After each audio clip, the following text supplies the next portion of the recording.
Guys, listen, listen, listen. Don't look at the upper left corner, please. It's a lie. It's not real. It's fake. It's a fake number. Oh, yeah. I don't know, man. I'm not addicted. Please trust me. Yeah, I did quite the bit of off-stream work. So, I think the last time it was like 80 cycles ago. I don't remember what we left off as, but yeah, I did way too much off camera. I kind of predicted this. I said like I would likely do a lot off camera because, you know, I like to procrastinate and I have a midterm later today. So, yeah. I actually did pretty good. I studied for a while for the midterm. It's just that, you know, I procrastinated other homework because I was able to justify that I was being productive in that I studied for my midterm, so I didn't have to do the homework yet. But whatever, it's fine. I'm done studying, so we'll see how it goes, and I can drop a midterm in that class anyways. I did well in the previous two, so if this one goes poorly, it's whatever. But I think I'll do good because I studied probably more on this midterm than the other two. It's pretty exciting. But yeah, I spent a lot of time fucking working on this. Oh my god. A lot of that is in part because there was kind of a crisis. We had a food crisis. We got down to like 100 kcal.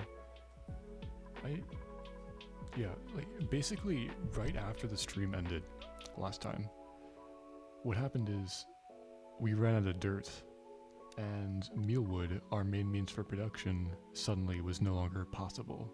We could no longer eat mealwood or produce mealwood. And that's a problem, obviously. The other part of the problem was that our refrigerator was not plugged in, ever. So the mealwood that we did have, the little mealwood we had after we were, finished growing it, rotted very quickly because it had no sort of refrigeration. So we went from 80,000 kcal to around 10,000 kcal in the span of a couple days because everything rot.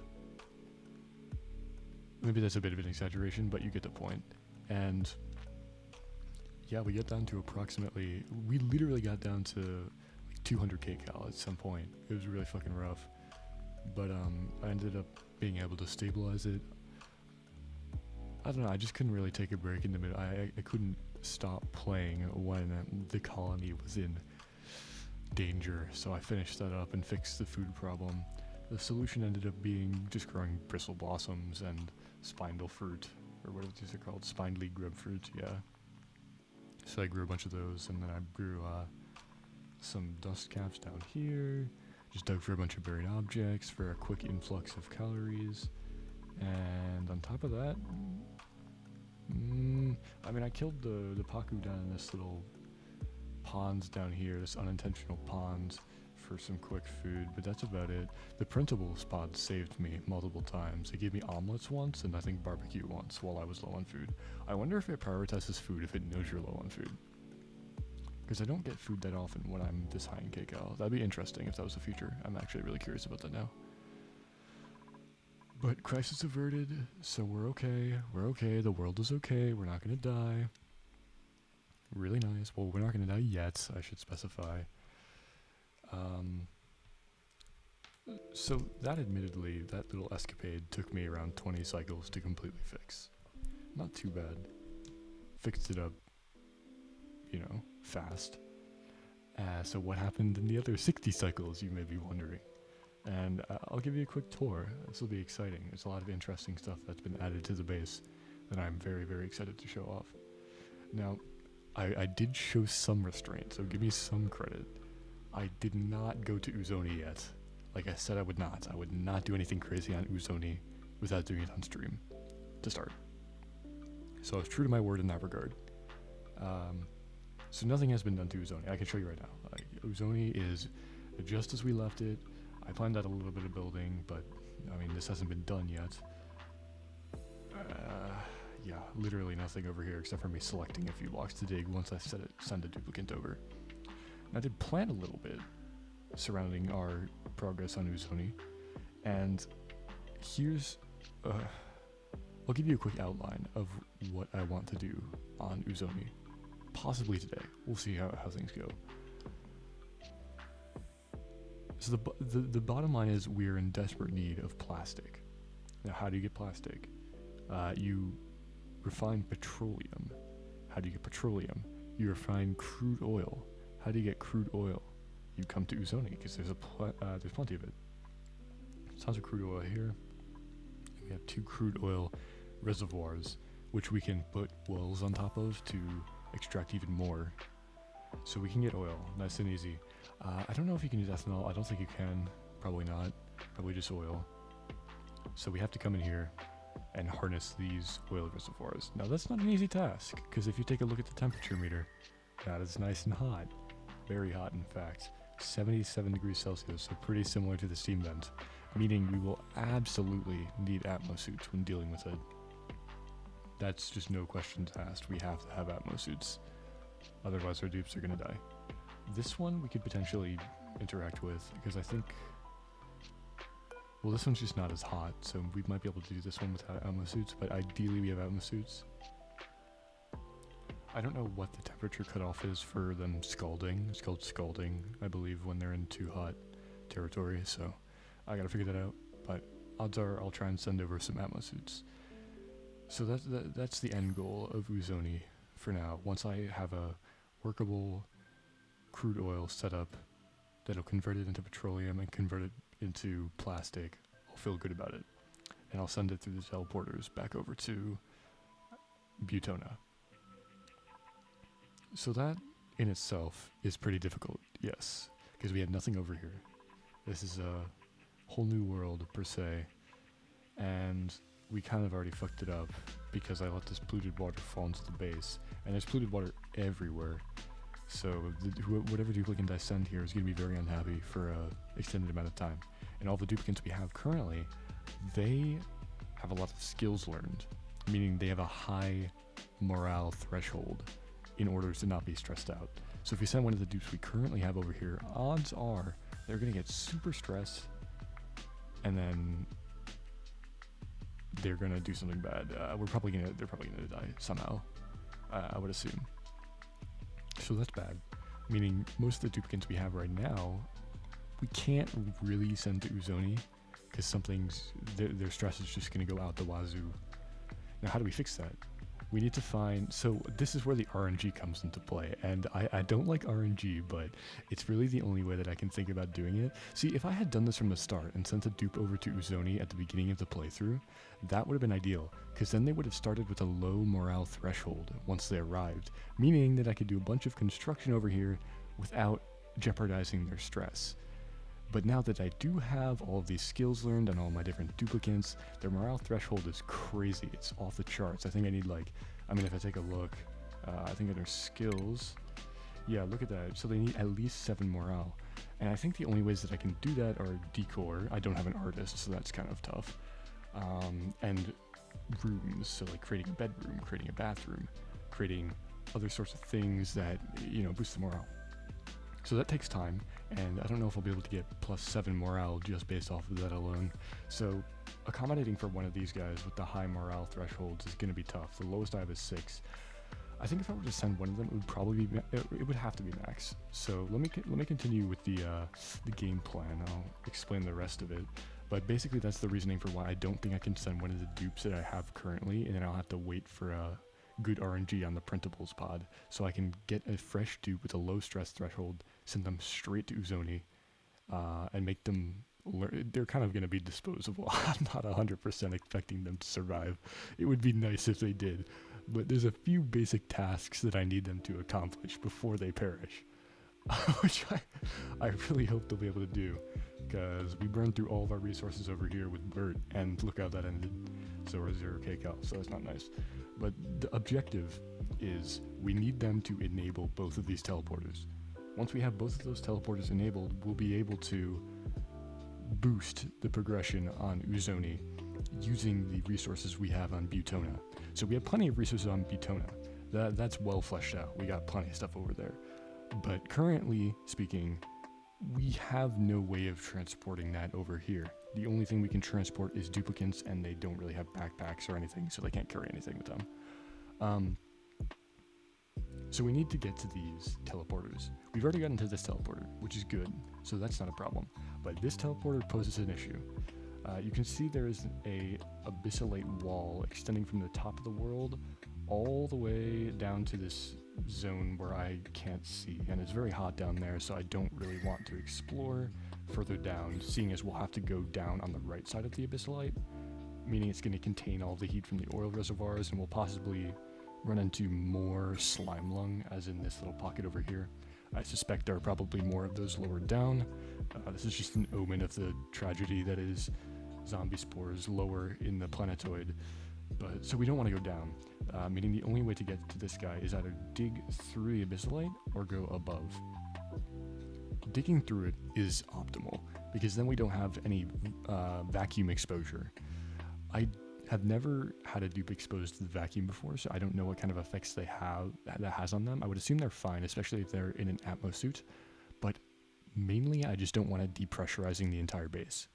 And right off the bat, I don't know if we're going to have the resources to stop the base's depressurization. So we can obviously create a door to prevent gas flow, but keep in mind that the gas in our base on Oozoni is very, very finite. We have the polluted oxygen that is given off by all the polluted water in the area, but we don't necessarily want to be breathing polluted oxygen, so that's not great, and we have very little oxygen. And we don't have much means of producing more because there's no algae on Oozoni. I went to look for any algae over the entire planet, and there's just none. So we have the ice biome, no algae. We have whatever this is with the puffs. I'm going to call this the ethanol biome, no algae obviously, and then we have the oil biome, no algae, and this base swamp-esque biome, which I wish had algae. That would make plenty of sense for it to have algae, but it seems not to. That being said, we have no way of setting up the basic algae terrariums, and algae is also used in oxygen, what's it called? Oxygen distillery things? Diffusers, right, started with a D. Oxygen diffusers, we need algae for those. So we don't have a good way of producing oxygen over here without first enabling these teleporters to send over algae. We could use electrolysis, but again, we don't have power over here. And we don't really want to introduce that much more heat to this area, though it is quite temperate. Once we start adding more heat, it's going to quickly, because we're going to have to crack into these oil reservoirs down here, which is already going to cause a heat problem initially. So it's just dangerous to introduce any more heat. So really the only option for oxygen is persisting off of the oxygen that's already in the area, which we have. We have plenty of oxygen at the moment. It'll take a while for a single dupe to burn through all of it, but I don't plan on sending them back anytime soon, so they will burn through it. So we need algae over here, and the only way to do that is to get the teleporters enabled, because there is no algae on Oozoni, which is crazy. So then that brings me back to the plan. We either need to send them over the abyssalite, through the vacuum, or through the abyssalite, which requires super hard digging, I believe. And that is the third dilemma. So dilemma 1 is oxygen, dilemma 2 is getting past the abyssalite, and dilemma 3 is skills. So the duplicant that we send over is going to need to have either 1 skill or 2 skills. The absolutely necessary one is field research, because they cannot enable the teleporters without field research. So they absolutely have to have that, no questions asked. We just can't get around that. We could send them over not knowing it and then teach it to them while they're on Oozoni, but that's the point. Every skill we add to the duplicant means that their stress/morale threshold is going to be higher. So ideally we just have field research and or the next trait that I'm going to talk about. So we got field research, we just have to have that. That's baseline. Now the abyssalite introduces the second skill that we might need, super hard digging, which is why the vacuum plan is even an option, because this provides us a way for just to skip around the whole super hard digging thing. We'll have to pass through the vacuum every time we want to get to this teleporter output, which is arguably the more important one, because we're going to be sending over a lot of resources. And each time we pass through the vacuum, a lot of the oxygen inside of our base is going to escape. I could create like a double airlock to hopefully prevent that, but I think everything inside of the airlock is basically going to get drained every time I move over to the teleporter. And the other issue with that is the teleporter is kind of a ways away, so there's going to be a huge amount of travel time between our base and the teleporter. The workaround for this is I could build the base by the teleporters, which would probably be smart. Build the initial base kind of here. There's not too much polluted water. But we would need super hard digging in that scenario too, because if we're building it below the teleporters, look what greets us. We got a huge wall of abyssalite, which just destroys any chances we have of digging this area out. We just can't do that. The rest of this is fine. We can dig all of this. It's not like, I don't believe any of this is just hard digging, right? Yeah, that's just straight up baseline digging. But the abyssalite makes it impossible. So we would need super hard digging in that case. So if we want to skip super hard digging altogether, then, I mean, we're going to have long commutes, and we're going to have to go through the vacuum every time we want to get to this teleporter. I just don't think that's ideal. So this brings us back to the RNG. The ideal scenario is we roll from the printables pod a duplicant who specializes in both research and digging, excavation and research. Now, whether that's all under traits or under interests, it doesn't really matter. We just want them to have increased morale boosts from both of those categories, so we don't have to deal with the stress as much. If we can roll one of those, that solves both of our problems, because we can teach them super hard digging and field research, likely with that will increase their morale threshold a smaller amount, making it probably possible to sustain them on this colony permanently, so they might not have to die if we're able to roll that kind of dupe. Otherwise, it's going to be an expendable dupe. I just don't foresee the dupe surviving purely because of morale and stress reasons if they don't have that sort of makeup. So they need to be good at research, and they need to be good at excavating if they're to succeed. And that would be ideal, because then we could have the base underneath the two teleporters. We could research this, which we have to do, and we never have to go through the void. We can just go straight in a direct path to here. Reduce travel times. There's already a bunch of infrastructure over on the planetoid that we can utilize, which will be great. So that'll give us a nice head start. But that's the ideal scenario. And that is a very, very, very unlikely scenario. So I don't know how much time I'm going to give it.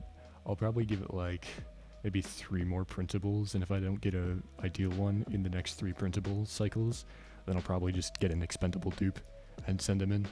And if he survives, he survives. If he doesn't, he doesn't. He probably won't, because we have literally nothing. 0 kcal, all polluted oxygen, and this polluted water is falling down into our base because I didn't realize polluted mud was like a sand block, experience gravity. So this is just rough. We're just gonna kind of roll the dice, see if we can get an ideal duplicant for this. And yeah, the reason I don't give it more cycles is because we need plastic desperately.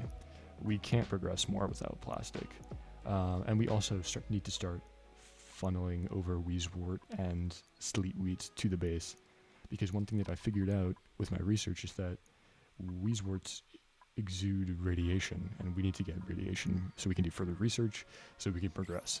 A lot of the plastic stuff that we're going to need to be constructing requires further research from the radiation subset, so we'll need to get some sort of source. Now I can use Wheezeworts or I can use shine bugs, but I would prefer Wheezeworts, just because, you know, they seem like they're easier to get. I can harvest a few of them from Oozoni and just send them over, easy peasy. And they have the good byproduct of cooling down our base, which is already overly hot.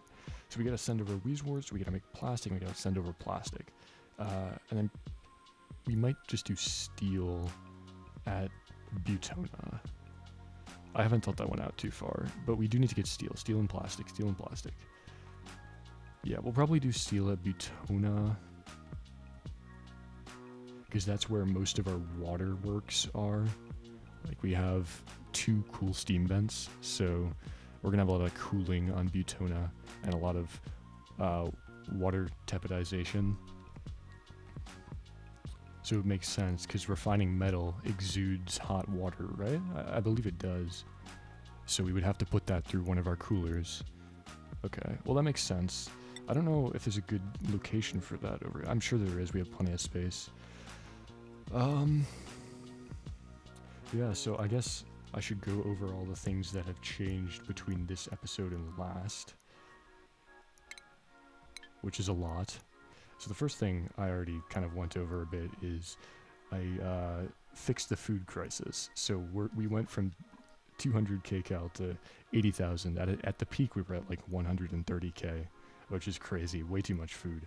I overproduced by a long shot, but I was just panicking, so I tried to throw as much into production as physically possible.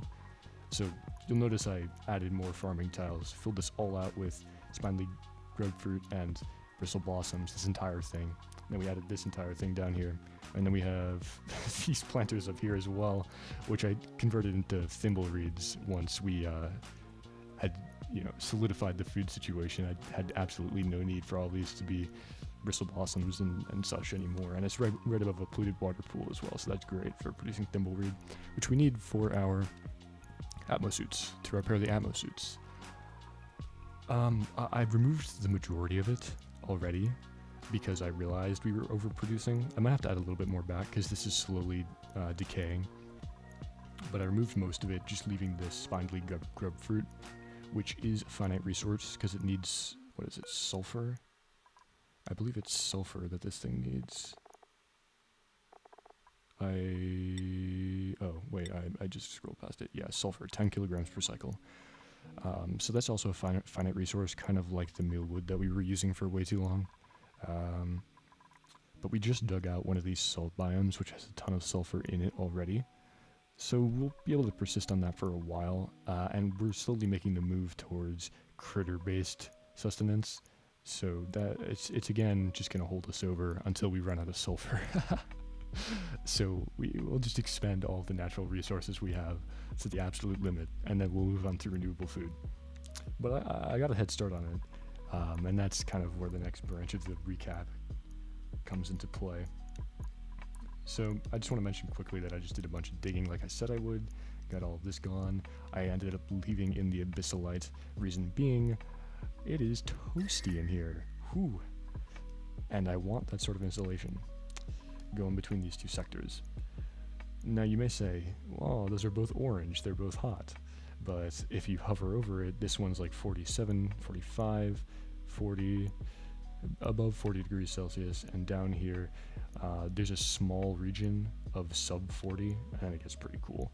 So we don't want this hot air contaminating this sector over here, and you'll notice there's a decent amount of 34 degrees Celsius stuff over here, so this is going to heat up, but leaving the abyssalite there will slow the process, which is really what I'm looking for, because we got to start cooling things down. And this miracle over here is a godsend. This is just going to save our entire heat problem until we get wheezeworts and stuff, but for some reason the coal is leaking through the abyssalite, which I don't think it's supposed to do. So it's cooling down our base. So this used to be red hot, just as hot as the chlorine, right? But now it's temperate. So this is slowly spreading to the rest of our base. It's not going to completely fix the entire thing, but I presume it will at least account for the heat production we have in our power sector. So it's going to fix the balance. So we're going to have just about as much heat production in this area as we are going to have cooling from this miracle over here, which is great. So I don't have to worry about, what are they called? Aqua tuners for a little while still. Yeah, heat is kind of a problem. Another reason why I switched to the spindly grubfruits, because they have a pretty high range of degrees Celsius they can grow in. I think it's up to 50 degrees C. I want to check that quickly, actually. What would it be? Properties? Oh, I don't know. Yeah, 15 to 50 degrees Celsius body temperature. So these guys are pretty resilient. Don't need to worry that much about, the temperature in the area. So spindly grubfruit are a pretty good solution to our heat problem, and also critters, because they can survive in hotter temperatures as well. Now onto the critter stuff. So I did a bunch of critters work. One of the things I did, I think I did this on last stream actually, is I moved our Atmo suit station from up in this box up here down to this left side, because this is where we're going to start a lot of our operations or our new builds, or where I have already started a lot of our new builds. So this is moved over here. We got the oxygen pumping in. It's nice, pretty good. Right now it doesn't have power because we are almost out of coal, but that was a problem last time, so you know about that already. That's the reason for the hatch farm, which we'll get to later. But as of now, I've just been kind of scrounging around down here for coal pockets. So we got a little bit more down here that we can put into the... I actually have a lot down here. I don't know why they're not picking that up. Got a lot down here that we can put into our coal generators. We're going to continue to scrounge around down here until we have reliable fuel, which we're getting to. I really slacked on the fuel in this playthrough, but I didn't know what I was doing, so can you blame me? So yeah, we put the atmosuit dock over here so we could do all this digging, dug this out, deconstructed the ruins, all of it that I could. I'm still super frustrated that I can't deconstruct these things. They're super ugly and I hate them. And then we started going up here. I would have taken out this entire biome, but if I did, again, I want to leave some sort of insulation in between this super hot area and this mediocre hot area. So I left a pretty big chunk of material that will help insulate things, because if we start getting gas flow from in there to here, steam especially, it's just going to ruin everything. So left that there, but took out a bunch of space up here as well, and then we built this monstrosity. So this is going to be buckle up, because this is quite the I want to explain this all simply because this series is kind of like it's like a documentation of my learning of the game of oxygen not included, because I have no idea what I'm doing. So I want to go over my thought process on this, just because I feel like it's pretty integral to the experience that I'm trying to portray. But because that's going to be a long process, I'll just quickly go over the hatch farm first so I don't get distracted. We set up a hatch farm. Just got one hatch here. He had a kid already. Pretty well on his way to the next one, 75% of the way. Pretty good. We got Otto finally specialized to dealing specifically with these guys. He'll come up here once a cycle and groom them, which increases their reproduction rate. And the purpose of this is simply to convert igneous rock, or sedimentary rock rather, into coal, which we can use for these generators. So once we exponentiate this process, I may create a second room of these guys. I don't know yet. I made it so I think each of these guys takes 12 tiles of space inside of a ranch, and I built this 96 tiles, which is the maximum size for a room, meaning I think we can hold 8 or so hatches in this room comfortably without them being overcrowded. So 8 hatches should be enough to power maybe 1 or 2 generators. We may have to make a second one of these and house 16 hatches. I don't know yet. We'll see when the time comes. Right now, we just have 2, so we'll get there eventually, but it's going to take quite a few cycles, which is the reason why we're going to keep scrounging around for coal around the map until these guys propagate. The other fix we could do is we could create a hydrogen generator up here for some temporary power, but I'd like to avoid that if possible, just because that's going to take a lot of duplicate resources. They're going to have to build up here for a while. Create a whole connection down here, rewire the automation, and that's just a whole lot of annoying stuff, which I want to avoid if at all possible, and I shall. Again, we got more hydrogen up here, less. The majority of our hydrogen is up in this right corner, and I also just kind of want to leave this here because I think this is facilitating the heat transfer. Since hydrogen has a, I don't know what it's called, is it? I think specific heat capacity is for waters. No, it's for gases as well. So this has a pretty high specific heat. I actually have no clue what I'm talking about here. All I know is that hydrogen is pretty good for transferring heat. So maybe that has something to do with the abyssalite transferring its coolness to the surroundings. And if I get rid of that, it might stop this miracle that is so much saving our base. So I may just leave that for fear of stopping that. So hydrogen generators is an option I probably will avoid, but we'll see. It just depends whether I can subsist on coal until the hatch is exponentiated enough. Other than that, this is basically the last thing that I did. Actually, I want to look around real quick to see if there's anything else I'm missing. I don't really think so. No. I mean, we created these compost bins to create some more dirt, so hopefully we can get some mealwood going for a Dreckle farm. But yeah, this is the last thing, realistically. So this is our Morb and Puft farm, which is just in the beginning of it. So this is, I want to say 3/4 of the way done. We still got some stuff to do here. No, it's not even. It's probably like half of the way done. I'm being too optimistic. So the purpose of this is to. I don't even know where to start. This thing is pretty complex.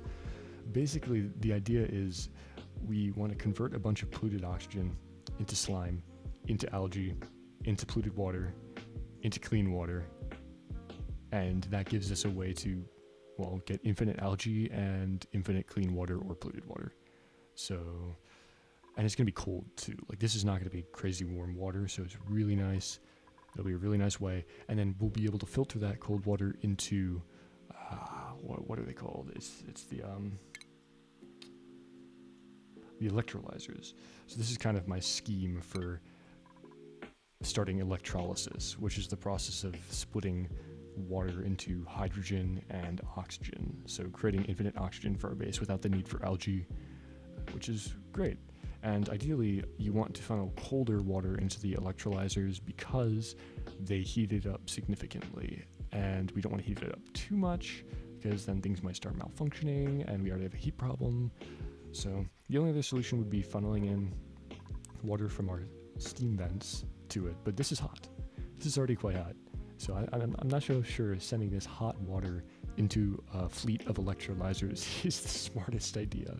In fact, it's probably pretty dumb. I'm gonna not do that. So we gotta come up with some other solution. And I think the perfect solution is using these guys. So the way that this works, I'll start with the first thing that I built, is this little contraption over here. We've got, so a lot of this I designed myself. I want to say a third of it I got from online designs, but the rest of it I kind of came up with, which is good because one of the things that I want to do with the series is come up with most of the designs of myself, if at all possible. I kind of caved a little bit for a few of these components because they use some game mechanics that you just don't pick up necessarily unless you look at some sort of tutorial. But I'll get to that. So this little component right here I did design myself, and it's got 3 outhouses. Now, an outhouse, when it's full, so if I toggle this red switch, you'll see that these outhouses are full. So the arrow goes up and they're out of order. When an outhouse is out of order for 1 to 5, 3 to 5, I think it's 3 to 5 cycles, right? It will spawn something called a morb. And a morb is nice. I like morbs. Generally speaking, they would be pretty bad, because you can see they're quite a problem. This is the most slime lung sources I have seen in one spot ever. This is crazy. So in here, this is just not a place you want to be. This is really dirty. Duplicants will not have a good time if they go in here without an Atmo suit, which is why this was quite the venture to create. But we can use these outhouses to get a surplus of morbs, which you'll see down here in the bottom. Every 3 to 5 cycles, 3 of them will spawn, 1 per outhouse, and they'll start wandering around this building. So let me toggle this. This switch is just there so I can manually disable the morb production. When those are open, these outhouses become disabled, and they will no longer produce morbs because they need to have blocks beneath them. And doors, for some reason, count as blocks. So when I have this toggled to red, then these outhouses are toggled on and they'll produce more morbs, which I've been doing plenty of, as you can see. So when this isn't toggled to red, or rather, when this is toggled to red, the doors will close and they will remain closed until some morbs spawn. So we got this critter sensor up in the upper right, and it is checking to see if there is more than 0 critters in the room. And this room is this sector and this, or actually not this, because there's a door here. So there's just this box right here with the outhouses. So when the morbs spawn, this critter sensor will trigger and it will open the doors, resetting the outhouses. And the critters will wander around the bottom here until they work their way into this room here. This is one of the parts that I did find an online thing about, just because this is a very odd mechanic. So they'll wander their way into this weight plate. The weight plate will shut this door behind them, open this door. Then they will be funneled on top of this door right here while this one is open. And once they leave the weight plate, this door will close again, this door will open again, and for some reason they will fall through this door. So the game mechanic that I didn't understand was that mobs, or these guys, whatever you want to call them, critters, morbs, do not fall through doors when they open, which seems like it's a thing that should happen. So originally I just had this critter sensor open these doors, and there was a component down here where the morbs fell into, but that didn't work. So I needed to find something that would force them to fall through a door, so I could automate it. So for some reason they don't fall through doors when they're open. They just act as footing, regardless of whether the door is open or closed, which seems crazy to me. That doesn't make any sense. But that is the reason why this component was added to the contraption. So obviously they'll come in here, they'll fall down, and they'll get trapped in this basin down here with a bunch of airflow tiles, so they can transfer huge amounts of polluted oxygen to our puft farm directly above, of which I have 2 currently, and there's 1 puft currently and 3 puft eggs. So they will start producing more. So yeah, they come in here, and basically, I mean, this part is pretty obvious. The puffs suck in the polluted oxygen, produce some slime, because there's some down here because of the polluted oxygen being emitted. And then we got an automation system of sweepers that will take the slime without a dupe having to touch it and move it to wherever we want to move it. So at a later date, this will go to an algae distillery, or a slime distillery or something, to turn the slime into algae, which is the end goal we want, which in that process will also produce polluted water. So that's the end goal. So this conveyor will go to that component, wherever that may be. This is one of the things we need to add to this contraption. Or I haven't decided on this yet, because we could run it into a chlorine tank, purify all the slime, and then transfer it to an algae distillery. I'm thinking that might be what I do, because duplicants will have to go into the algae distillery pretty frequently. And if that has a bunch of slime lung in it, I'm going to have to create water locks with chlorine in between and atmo suits, the whole shebang. And that will add a lot of travel time. So we don't want a lot of travel time. So I think I'll probably just end up cleaning the slime first and then sending it over there. That way I can let all the duplicants go in and they're chill. So this conveyor will lead to whatever I choose, whether it be the chlorine tank or just straight to the algae distillery. Probably the chlorine tank. We got another chlorine tank over here, actually, that I'm starting to put together. You can notice that there's a lot of chlorine gas in here. And this will serve a similar purpose to what would be created to purify the slime, except for the polluted oxygen.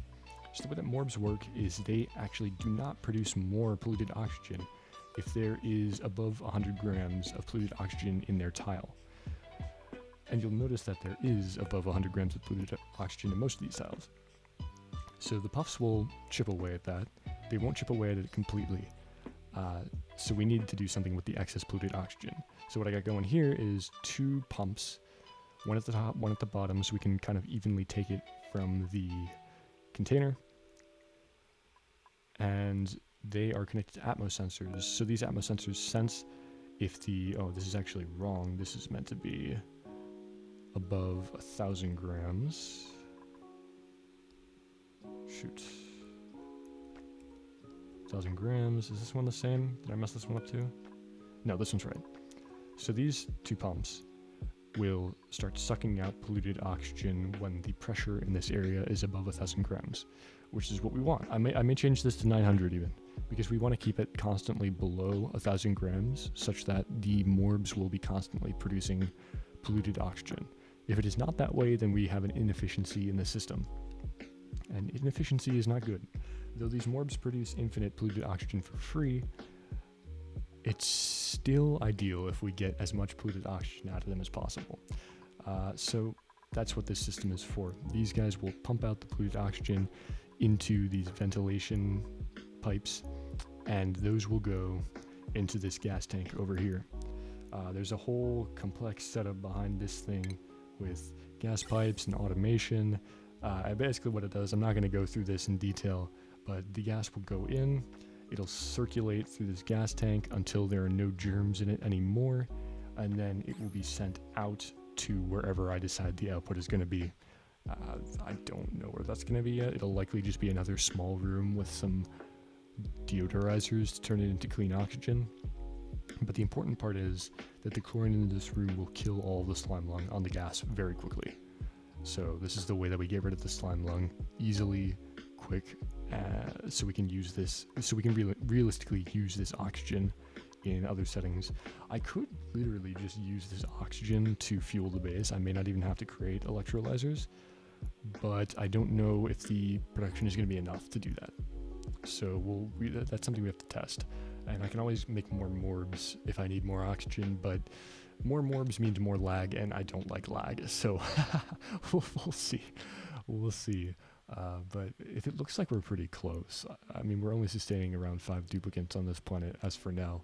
So, yeah, if it looks like we're close, I may as well just straight up use the morb's oxygen as sustenance or breathability for the dupes on this planet.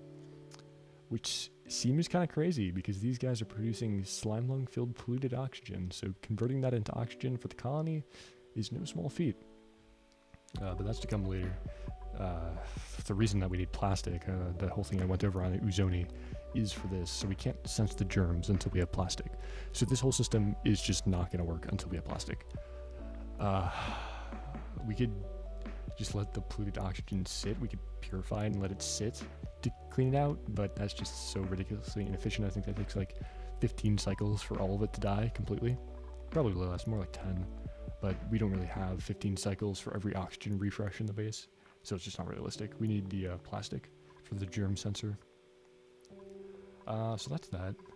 That is the chlorine-based polluted oxygen degermifier. It's still going to be polluted oxygen when it exits, it just won't have germs. So it'll be more like, where do we got some polluted oxygen? We don't have any polluted oxygen. This space is nice and clean. Haha, what can I say? Well, it just won't have the green dots in it. It'll be nice and clean for us to run through deodorizers. So that's good. And then this will probably have another, if we end up using chlorine to purify the slime as well, we'll have a very similar contraption up here with conveyor belts and a automatic storage bin rather than a gas tank. I haven't really thought about how to do that yet, and if it's possible, but I would assume it is. So we would, yeah, just transfer the slime up here. It would go around in circles until no germs are detected in the slime anymore, and then we transfer that to the algae distilleries. So that's plans for the future. And the last thing that is somewhat complex inside of this area is the automation we have for culling duplicants and I don't even know, I guess just like the entrance, keeping it safe. So we got a little bit more automation to go through. And the way this works is we got this mechanical door at the front, and this mechanical door will be locked at all times unless there is some need for the duplicant to be inside this area. So that seems like a very minor detail because, I mean, it's not that important. I don't really have a good reason. It's just for efficiency's sake, so we don't have duplicants coming in here, wandering around, picking up random sediments on the floor, picking up the slime themselves and trying to transfer it elsewhere. We don't want that to happen, so we don't want dupes coming in this area for any reason unless they are specifically needed. So we have this door that is locked unless they are specifically needed. So the way that this works is we got critter sensors, 2 in each branch. I think these are called, no, they're called stables, 2 in each stable. One of them is sensing if there is less than 6 puffs and eggs, puffed eggs, in the stable, and one of them is sensing if there is more than 6. So we want exactly 6 because these are built for 6 puffs. More than 6 and the puffs will be overcrowded. Less than 6 and we have not max efficiency, so we need more to maximize efficiency.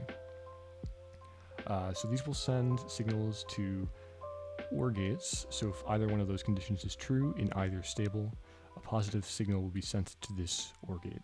So I guess to go through it in a little bit more detail, this OR gate checks whether in this stable there is more than 6 puffs and eggs or less than 6. If either of those is true, it sends a green signal to this OR gate. Same thing happens over here for the other stable. Now this OR gate will send a positive signal to this OR gate and I incorporated a manual override right here.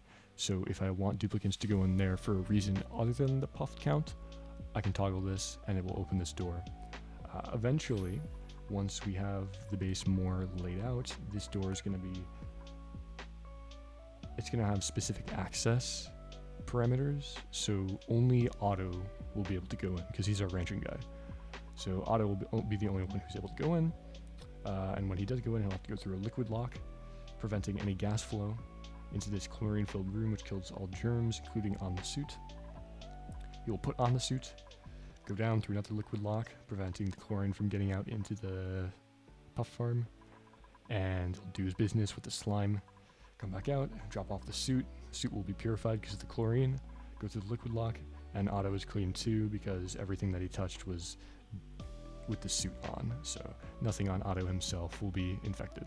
So Otto will come out nice and clean, no chance of infecting the base whatsoever. So this is kind of like a roundabout. I don't really see a way that I could do this more compact. Sure, I could make it all horizontal and Otto would probably go through it quicker, but this is a very spatially compact way of doing the gate, and I took every precaution necessary, so I don't think there's any way that Slime Lung can get into the base from this contraption. And yeah, again, the reason that this is automated is so that Otto won't be taking trips into and out of the base unnecessarily, because this will take some time, and this will add onto our long commutes thing, which I'm trying to reduce because that has been a problem for a very long time. So we got to specialize that. So yeah, Otto being the only one able to enter and exit, and this only being able to be entered and exited at opportune times will make this a very efficient building, because largely it is self-sufficient. The puffs will reproduce themselves, the morbs will continually produce polluted oxygen, and the slime will be collected and sent out to whatever other stations we have set up. So it's very, very self-sufficient, and that's the way I wanted to design it. So yeah, Otto will only come in on emergency measures when there's not enough puffs or there's too many puffs. So that's what we got. That is basically what has changed since last time. Fucking 40-minute explanation of what I've done. Yeah, I don't know, I just get kind of addicted, but we got a dupe here, so let's see. Is this what we need? We got Turner, +4 piloting, +4 science. Science is what we want. Traits, uncultured, morale bonus, that's pretty good. Not as much stress. Narcoleptic, pretty bad. Nicola, nah, because we need science and excavation. Frankie, excavation, husbandry, and a whole bunch of horrible debuffs and aluminum ore. So Turner could be okay because he's got the decor morale bonus, so maybe stress won't be as much of a problem. But do we risk it and go for someone better is the question. Because I think Turner would be the Turner would be a great sacrifice. I think he would definitely get the job done, but I'm not so sure he would survive.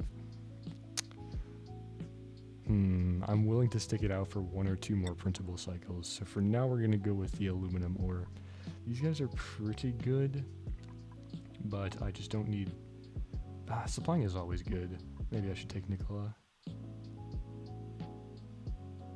I don't know. I'm not trying to support another dupe unless I have a reason for them.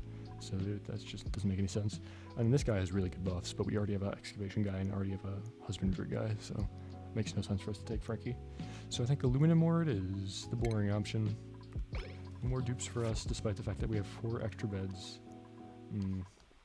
It seems every time I go over the 5 duplicate count, the 6th dupe dies anyways, so maybe I shouldn't take a 6th dupe unless absolutely necessary.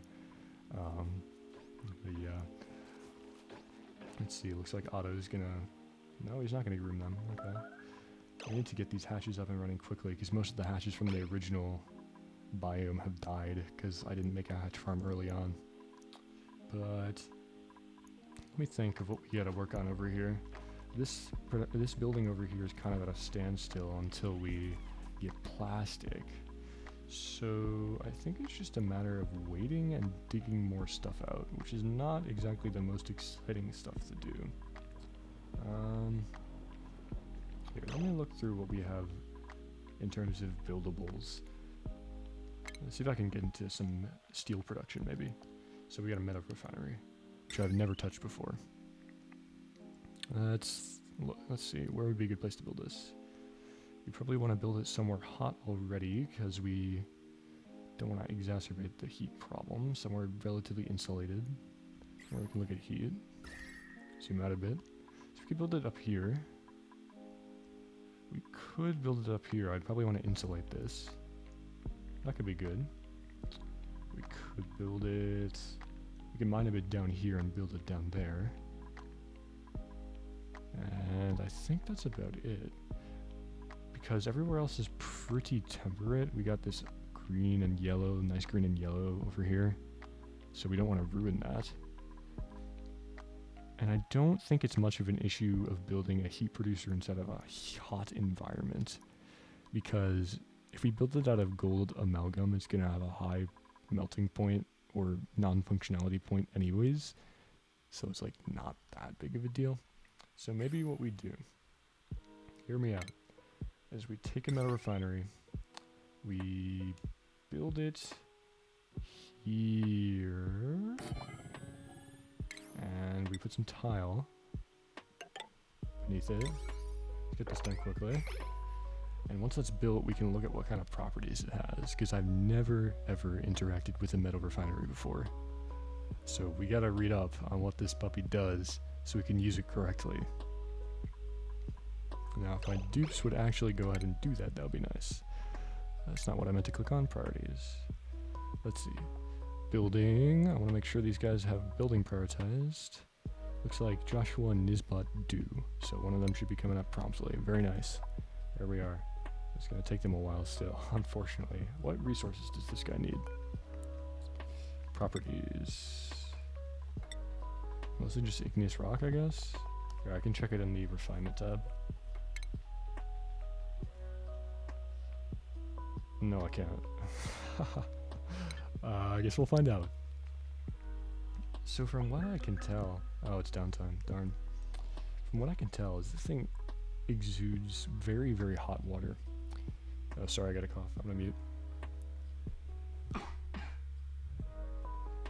I don't think I successfully muted. But this guy produces very, very hot water. So what do we do with that? Maybe we just funnel it into this body of already very, very hot water?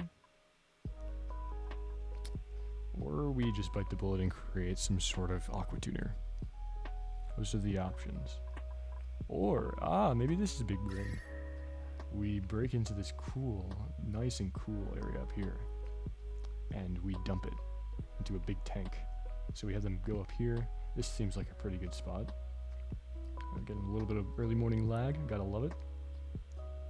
Either here or here, we could dig out the material, all of the mass above it, and one of these divots could act as a really nice basin for water. So maybe what we do is we put some piping from this guy up here and create a basin of water. And maybe that'll start some heat transfer through the abyssalite. Probably not, but it might happen. Because we gotta start cooling this down too. We could even... We could even break the abyssalite up here to have it start cooling faster. I'm not sure, but I think that seems like a pretty good plan. Again, it's kind of like pushing the heat problem off, but we need Wheezewort and we need plastic so we can start doing aqua tuner stuff for cooling. Because I believe the way you do aqua tuners is you hook them up to steam turbines. So use the extra heat they produce to produce steam and repurpose it as energy.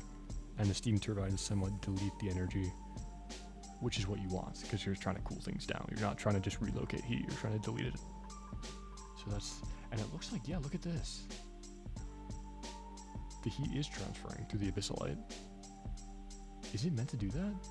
Yeah, you can see, there's all these pockets of slightly warmer oxygen. 31 degrees. It's like 5 degrees colder than the stuff around it. 37, 36, 38. We got 35. Ooh. So I wonder why that's happening. Is it because of the hydrogen? Abyssalite is supposed to be super insulative. Right? Yeah, 0 conductivity, so it should be 100% insulative. Is this like a spaced out DLC bug? One of the many? well, you can obviously see it's conducting, because look at that. That heat has gotten almost all the way through. That is crazy. Well, I'm not complaining. This is very helpful. I do not mind the abyssalite transferring heat into my base. It is quite the lifesaver, especially over here. So if that happens around the rest of this area, that'd be great. Now, what really confuses me is that, at least over here, there's a pocket of hydrogen. And hydrogen is pretty conductive when it comes to heat.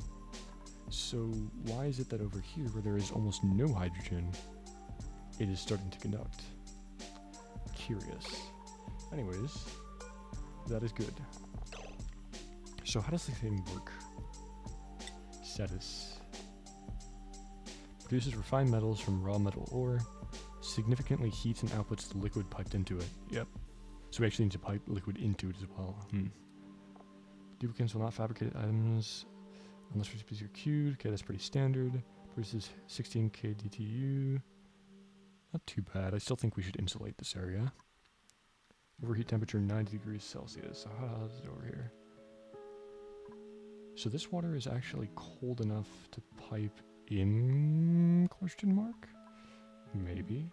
None of this is 90 DTUs. This is all very close, but not quite. Or Celsius, I should say. This is very, very close to the overheat temperature of this guy, but not quite. So building it up here seems like it won't be a problem. And this guy... See, he emits steam at 110 degrees Celsius, but it has a chance to cool down. So I think it's fine. So what we're going to do is we're going to go ahead and create some insulation around this guy. Go like this. And all the way to the neutronium so we can limit. I think I'll keep it pretty small for now because we don't need that much room up here. And this will probably be temporary. I don't foresee this being the permanent location for a metal refinery because eventually we're going to want to have it in an area with the rest of our mechanics so that we can cool it all as one unit. But for now, we got to create this. I think I won't put a airlock here just yet. Reason being, we want the dupes to get in and out of there pretty quickly, and that is quite a time drain. So we'll priority 9 this because the dupes seem to never do things unless I priority 9 it. Probably because I have all these plants priority here. I should change these to priority 7 probably. Now that we have almost 100,000 food units. Okay, I was afraid there was slime lung for a second there. Yeah, so we'll get them building on this. Nice. And where are we going to pump the water from? I'm very concerned about using this hot water. What other options do we have? Can we use polluted water? I wonder. It says liquid, so that makes me believe that we can use... Yeah, it looks like we can use other liquids. I think the way that the mechanic works is it heats up the liquid by a standard amount each time, depending on the liquid, though, and polluted water has a higher specific heat capacity than water, meaning that more energy will be added, meaning we're going to have more of a heat problem if we use polluted water, though. So we probably want to use cooler water, or just normal water. Now, we don't have much normal water. We got this supply that's been infected and has tons of food poisoning, hence the... Oh, yeah, my dupe got cured already. So we could use some of this, or we could pump this polluted water up. No, maybe we should use this. Yeah, we should probably use this because it's the closest, right? So maybe what we do is we have this guy pumped into, what are they called? The ones that clean the water. Filtration something. Where is it? Refinement? Water sieve. I was completely off. We pump this into a water sieve. And the water sieve pumps some water into like a tank here of clean water maybe. Now we can pump this clean water into this and pump it up into a reservoir up here for it to cool down. And then once it's cold, we can pump it back into the metal refinery. So eventually we have no need for this, and we're just straight up using the cool water reservoir up here.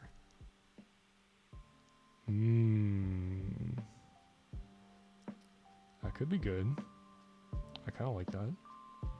Well, if that's what we're going for, we're going to have to clean up some of this land over here as well. So I got a little ladder. Probably just have them deconstruct this by hand rather than using the robo miners, because this isn't a huge piece of land. So probably clear that out just so they can get up there nice and easy. And so we can have all of our piping run through this abyssalite pretty simply. Create a port way at the left-hand side. Probably right over here. But I'm going to let them finish this first because we don't want the heat transfer to start just yet. In fact, we don't want too much heat transfer at all. Because, yeah, I don't know. I'm afraid, because this is very, very cold, right? So if we crack into this, it may turn our heat problem into a cold problem. Quicker than I would like. We can always produce heat pretty easily, though. And we got the horrible heat death beneath us. Look at it real quick. Oh my god. Oh my. Yeah, this is daunting. So I guess we have plenty of ways to produce heat. We could even harness these mini volcanoes for heat if we need that. So maybe I'm just out of my mind worrying about it that much, but you know, I like to be cautious, so we're going to be cautious. As they build up here, we're going to limit the amount of space we expose from this very, very cold igneous rock, because the abyssalite is such a nice natural insulator. Now, what I've heard is that if you have 2 layers of insulative tile, basically regardless of the material, preferably ceramic or insulator, but insulator is a really, really late game material, so that's not going to have any sort of application. It essentially doesn't transfer any heat. It will take a ridiculous amount of time for any heat to pass through that. Now, the only reason I'm somewhat skeptical of that is what I heard about abyssalite, and look at this. That's clearly not true. So abyssalite is transferring heat. Why wouldn't 2 layers of insulator? But I feel pretty confident that if I get some ceramic going, which I'll probably be able to kill in this room as well, actually, now that I think about it, because we're going to be localizing the heat, and kilns don't, from my understanding, have any overheat temperature. Kiln. Yeah, we'll probably put a few of these in here. Maybe just one for now, so we can look at what sort of properties it has. I think, because I've used a kiln before, but I forget everything about it. So I gotta build one to see what it does. We'll put that up here in the heat room. Yeah, and we'll use this guy to produce ceramic for insulators that we'll put around an airlock over here, maybe. I think that sounds good. If I want to go all out, I can create some sort of vacuum. Because if there's a vacuum, then 0 energy is transferred. Which is always good. But that may be a bit overkill, and we want some cool to seep into our base anyways. We're going to need to start doing that. Maybe I should even take the water in this pool when it gets really cold, pump it around the base as some sort of liquid coolant, and then pump it back into our early morning lag, and then pump it back into our metal refinery, because that way, that actually sounds like a good plan, because that way it gives off some of its heat, getting back to a reasonable temperature, maybe 15-20 degrees Celsius as opposed to the negatives, put into the metal refinery, and yeah, ooh, I kind of like that. So this thing doesn't have like a freeze temperature, right? Oh, actually, the one issue with that is we don't want our water freezing. Okay, so that's actually an interesting problem. Maybe what we do, hear me out. What we could do, we could set up a robo miner and put it like right here above our pool of water. So if any water freezes, the robo miner is going to instantly mine it. And the ice we can send using conveyor belts down to our storage unit for the duplicants to distribute throughout the base to cool things down. And the rest of the water that isn't frozen will be pumping pretty frequently through the metal refinery, heating it up, so it won't have that much of a chance to freeze. So if it does freeze, we'll reutilize the ice. If it doesn't freeze, then, well, it's just going to keep circulating through the system, so that sounds pretty good. I wonder if there's a way that we could... The only way I know how to use ice is the ice fans. The icy fans. Is there a way to make those run automatically?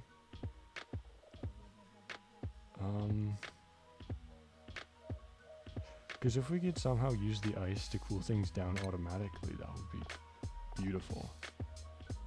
But from what I understand, it doesn't. It's mostly just cold water and radiant pipes that allows for cooling. I'm gonna take a look around real quick to see if there's anything. Maybe it's something I haven't researched yet. Where actually is the ice fans anyways? Are these stations? I'm so lost in these tabs. Oh yeah, okay, utilities.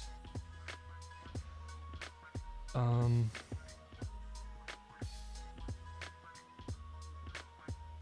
don't think there is anything. So you have to have a duplicate run it if you want the ice to be cooling things down. And I don't really have spare duplicate power for that to be a thing. So maybe... Well, if I let the ice sit in here... Maybe I create like a secondary tank inside of here.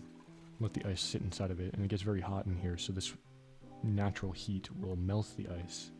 And once it's melted, I can also send that into the metal refinery, in addition to non-frozen water up here. Or I could straight up just freeze it all, have it melt over here, and once it melts, send it in. Maybe. That might be a little bit overcomplicated, but we got a loot box, so let's check out the loot box. Gotta check out the loot box. Please give us something good. Okay. We got 3 Dreklet eggs. That's fairly trash. I'm not gonna pick that. We get Ari with +1 machinery, +4 construction, +1 science. Absolute garbage. Sorry, Ari. We got Turner. 3 strength, 1 agriculture, 2 machinery. Food bonus, pretty trash. And then Harold with ranching and farming, but we already have Otto for those purposes. So unfortunately, we again did not roll the perfect duplicate that we so much need. The researching and, what is it? Researching and excavation, right. We need a guy with researching and excavation both really bad, so we can send him to Oozoni. So these guys are even worse than the last time around. I don't think I can pick one of them. So we're gonna go with Dreklet eggs, despite them being completely useless. I just don't want the extra duplicate draining on our resources. So 1 more cycle of printables, and if we don't get it by then, I think we're just gonna send guys to Oozoni as a sacrifice for the team, because we need this plastic pretty bad. Pretty bad. Let's see. Oh, look at this. We got another egg. I didn't even check on this. How close is this? 36%. Is this guy grown up yet? No, not quite. I wonder what cycle or what age they grow up at. I don't know. It's probably like 20 if I had to guess. So this guy's on his way. He's on his way to adulthood and producing us more eggs, but we got our 3rd hatch. That's beautiful. The miracle of life. But that's really important. So it looks like our coal is finally starting to be maybe somewhat sustained, possibly? Potentially. It'd be interesting to see how much coal we run through per cycle. I wonder if there's a way I can check that. There probably is. Coal. How do I... Okay. We're down to 2,000 kilograms. Looks like it's about halved in 3 cycles. So if I'm not misinterpreting this, we burn through like 700 kilograms of coal per cycle. And I think each hatchling produces 50 kilograms of coal per cycle. So let's do some quick math. What's 700 divided by 50? 14? 14. So we'll need like 14 hatches to completely sustain our coal needs. So we will need a second hatch room, it looks like. Now I could be completely doing that math wrong, so I still am going to wait to see, once we do have a whole branch full of hatches, how we're persisting. And I'll be able to easily check that with that same metric. So if that line indicating how much coal we have, stops going down at any point, then we have reached equilibrium. We will no longer have to scrounge for coal around the extremities of the planetoid. So we shall see. That will just come with time. Now this is something else that I need to get building. Gotta unpause. So they burn the night. Gotta get this distillery. And this will pump into a temporary tank. That might be too small. That's almost definitely too small, but we can pump it into this tank in intervals. So, plumbing. We already have a pump here, so we're just going to utilize this again. We'll go into there. This will go into here. Then we need another pump in here. What am I building these out of? Yo, I probably should not be building these. Wait, I'm building these out of gold. That's fine. We can repurpose it. And liquid pipe would go... Oh shoot, what am I doing? It would go... up and in. Oh my... This is a circus. Directly into the metal refinery. And this... would go... What is happening? I'm struggling. This would go up to this ladder and up, and then dump up here. So we've got liquid vents. Do these crack at some... if these crack at some minimum temperature, that's gonna be a problem. I don't believe so. But again, the water will freeze. It's just a matter of... So we want this actually as close to the abyss light as possible, because we don't want it freezing inside of the pipes. We gotta get it out of the pipes as quickly as possible, otherwise we're gonna have trouble. We need it to be one longer actually, so it pokes its head out of the abyss light. Oh, what we can do to prevent this actually is we can use insulated pipe. I almost forgot about that. So we grab insulated pipe and run that up there. And liquid vents. So this should make it so there's less heat transfer between the water as it goes into this area. I don't... Maybe this needs to be higher actually. I don't know if those liquid things will push out water if they're underwater. For some reason, I think probably not. So maybe we should build it a little bit higher so we can actually store a decent amount of water up there. Like that. Okay, I think that should work. Now, I'm not so sure we can build piping through abyssalite, so we may have to turn that into insulative tile, which is okay. I'm perfectly fine with doing that.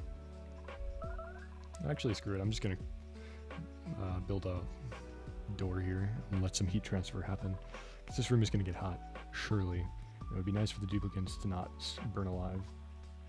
That is one thing that I would like to avoid happening. In fact, I'll build over there too for my OCD, so we can get all of this stuff flush with the neutronium. It'll look nice. We'll do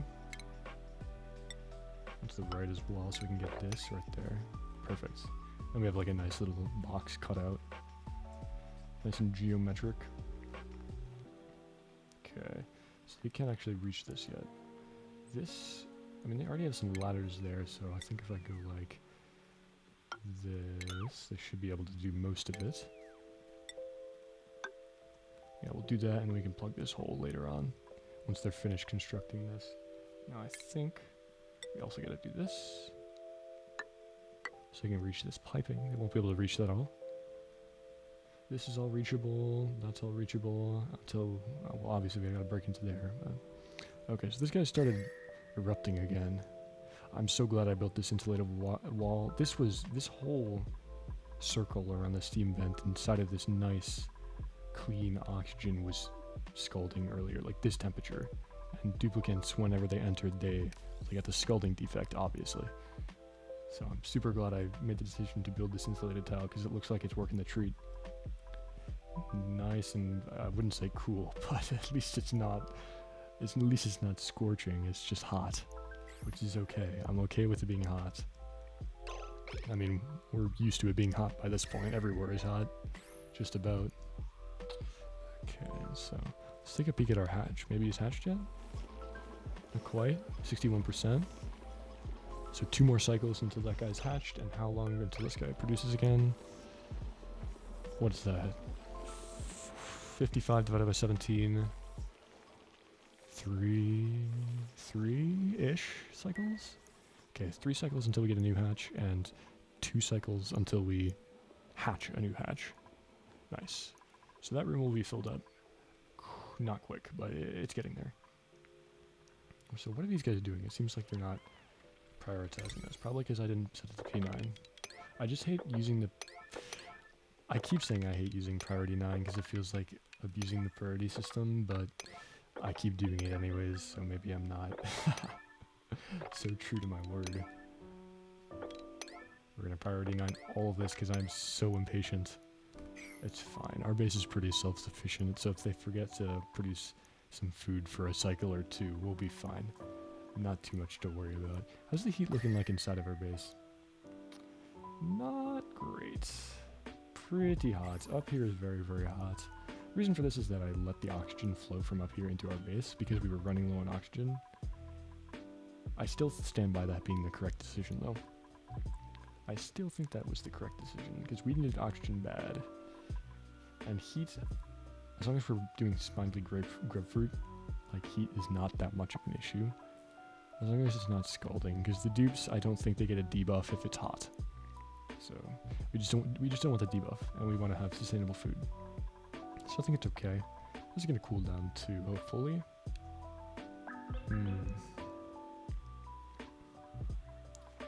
So yes, that is nice. Looks like they're finally getting to work on all of this good stuff up here. And we got the kiln ready, so maybe I should. So what can I produce out of this? Refined carbon. I don't know what that does. And ceramic.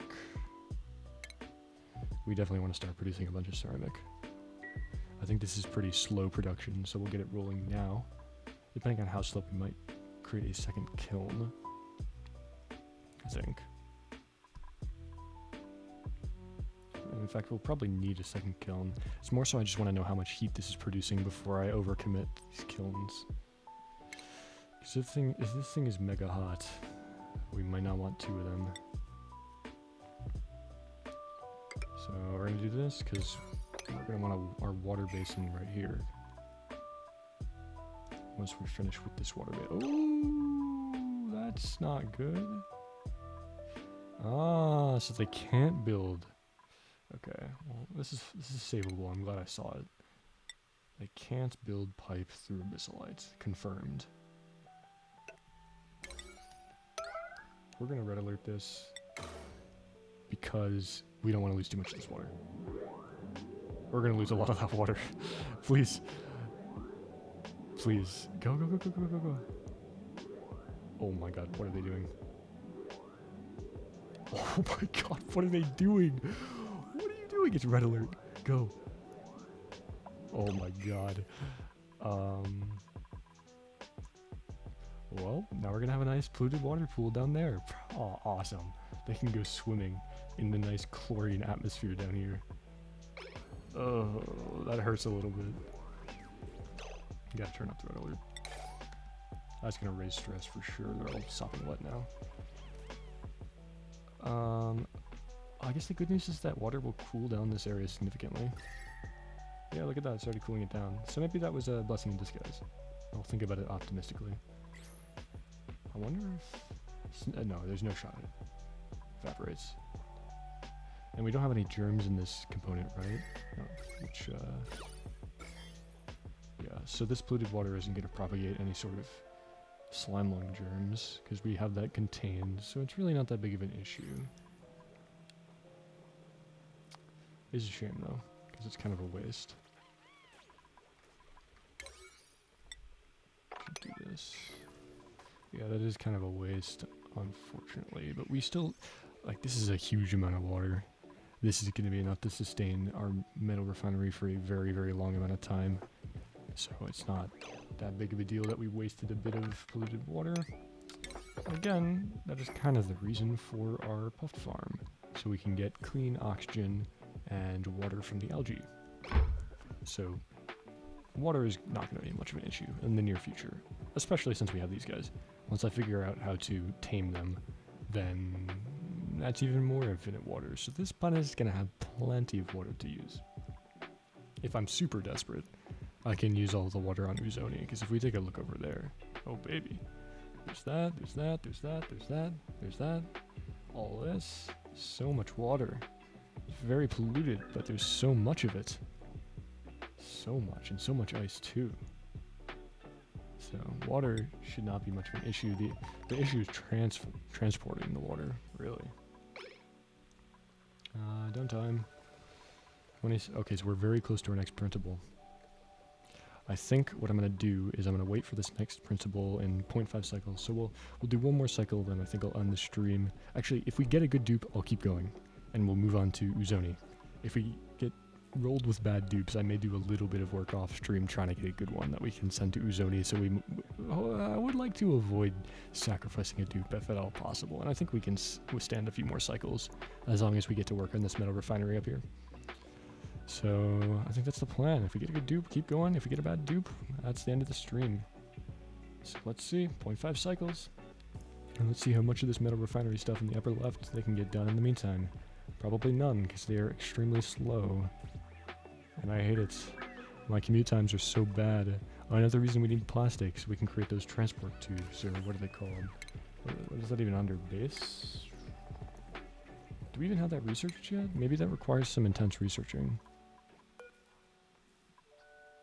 Maybe it does, actually. Okay, classic lag opening the research menu. Gotta love it. Where would that be? I think it's down by ammo suits. Right, so we haven't researched it yet. But this is what I'm talking about, transit tubes. So, fortunately, it's atomic research. So when we get the Weezeworts transported over here, then we will be able to do atomic research, because they exude radbolts radiation. No, it's radiation that they give off, and then we convert that into radbolts for research, I believe, is what that is. So we gotta, that's not too big of an issue, but the plastic, like these are, at least from the looks of things, these are definitely made out of plastic. I don't think that's glass. Glass might even be a bigger problem. But these things, I believe, let you transport your dupes around nice and quick to different areas of the base. So if I can get those going, that will reduce commute times by a huge amount. And that being one of my biggest problems will be beautiful. I would love that. Absolutely love that. Alright. I would at least like to get all this digging done. Just because I just like to have a lot of open space. It looks nice. Now that I filled this up, we don't have that nice open, because the gas is so nicely animated. I mean, come on, look at this. It's beautiful. But you can't really appreciate it when you got all these ugly buildings everywhere. Very functional, but not incredibly good looking. And look at this, our puffs hatched. Oh yeah, let's go. We got 1, 2, 3. We got a pufflet prince egg. Ooh, okay. Another pufflet egg. I think the pufflet egg in here somehow got into this container. Because there used to be one in this incubator, so he must have worked his way around to the left-hand side, which is fine. So we almost have 6 pufflets on the left-hand side, which is great. These guys should start producing slime like madmen. Yeah, we got 15 kilograms right there. Man, we're gonna have so much slime by the time we have a way to process it.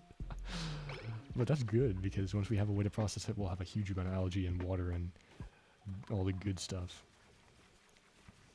So we'll have an instant influx of tons of great materials.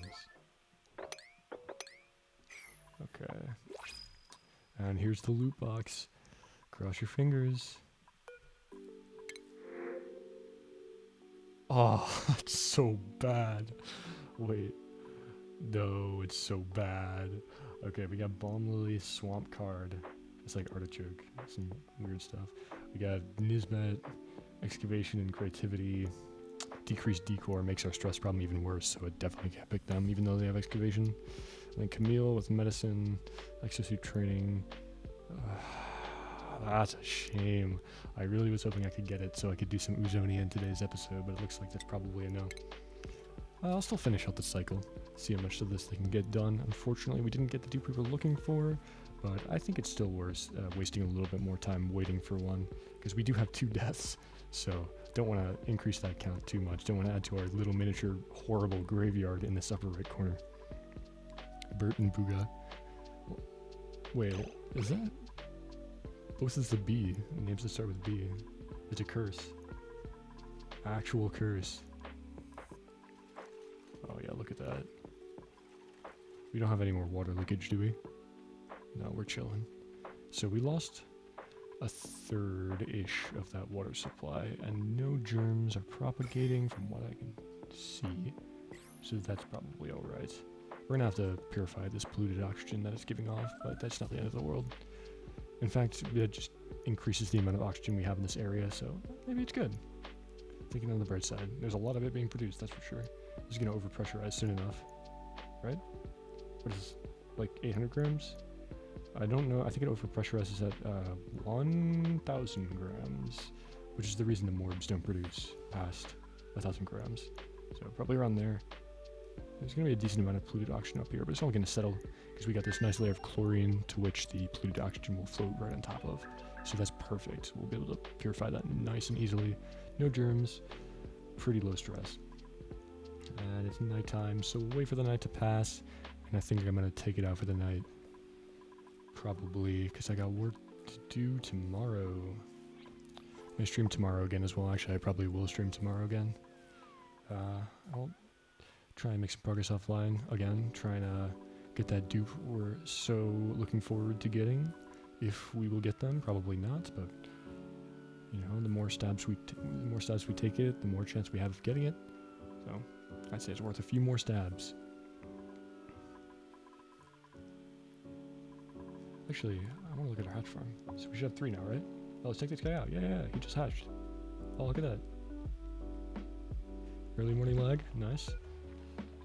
And there's our 3rd hatch. And the other one grew up now, so these both should be producing eggs. Oh, that's really good. Hatch farm is exponentiating for sure. Let's take a look at coal. Coal.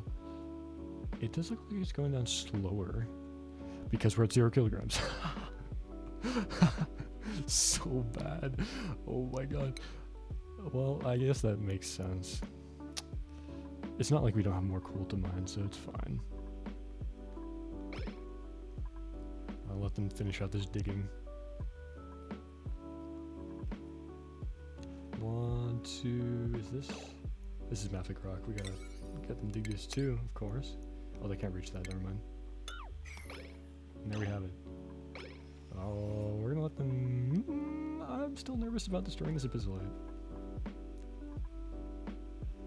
Is he starting to transfer just from that? Yeah, it's already making its way in. Okay. Yeah, well, at least we got the insulated pipes so that the water hopefully won't freeze. Okay, is this reachable? No. So we gotta dig this as well. Just so they can reach it. Also, this is constructed, which is good. We're well on our way. This is probably a very roundabout way of doing the metal refinery.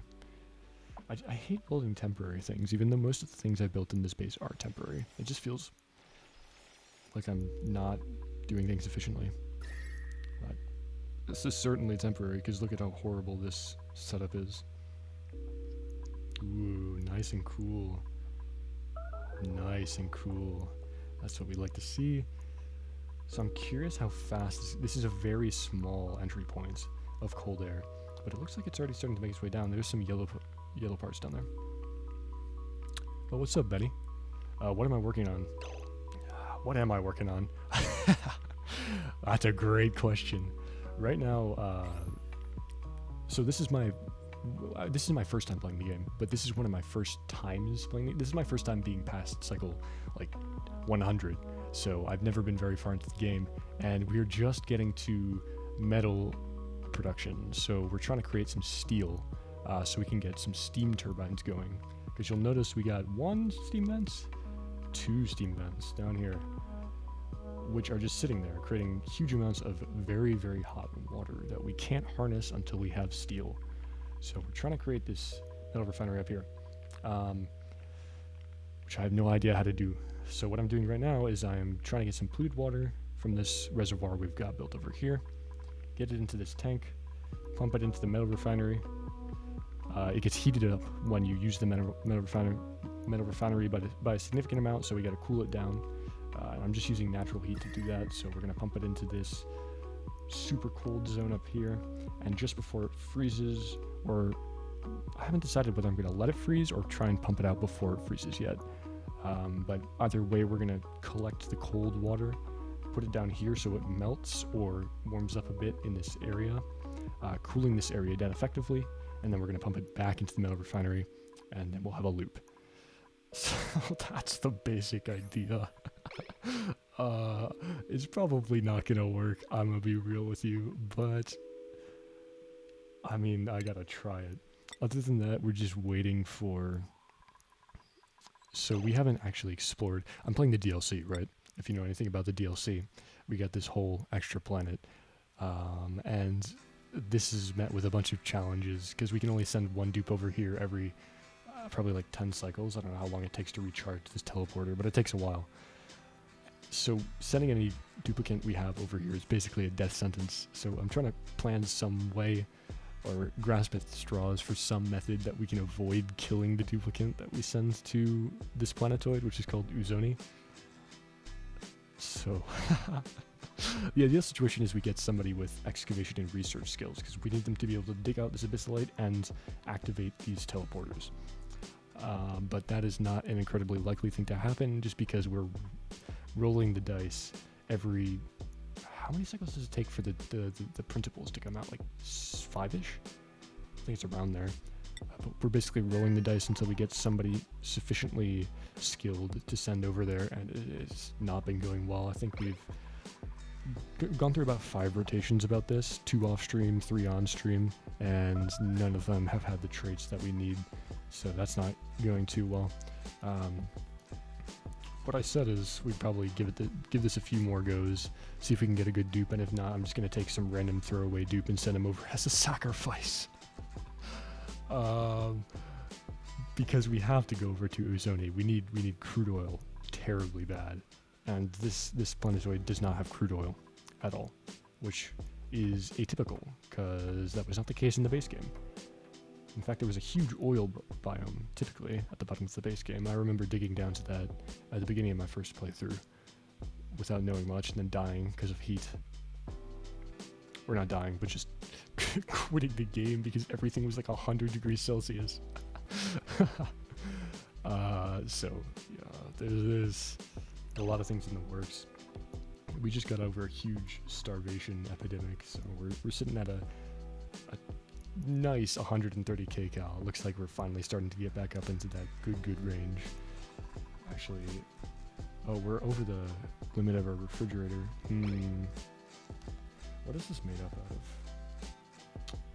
Spindly grapefruit, roast, fried mushrooms, swamp card. Yeah, it's mostly just spindly grapefruit, so maybe I uproot a few of these so we don't waste materials. I might actually do that, because we got, we do have these 2 rows of spindly grapefruit at the bottom that are resting inside of carbon dioxide and such. I don't believe they can grow inside of the chlorine either. Yeah, I don't know. If you're still in chat, Benny, how much experience do you have with this game? Because maybe you could give me some tips. I'm so bad. I'm astounded that I've made it this far. Admittedly, most people would have made a huge amount more progress than me by this point, but again, I'm just getting to learn the ropes, so you can't really fault me too much. This is my first big playthrough. Oh, what cycle are you at? And are you playing the DLC or the base game? because the DLC is a whole new world from what I've been experiencing. You don't have the DLC? Yeah, the base game is pretty good. That's what I started off with, but I think the DLC has definitely a lot more content. I mean, if I go over to this tab right here, does any of this look familiar to you? This is pretty crazy stuff.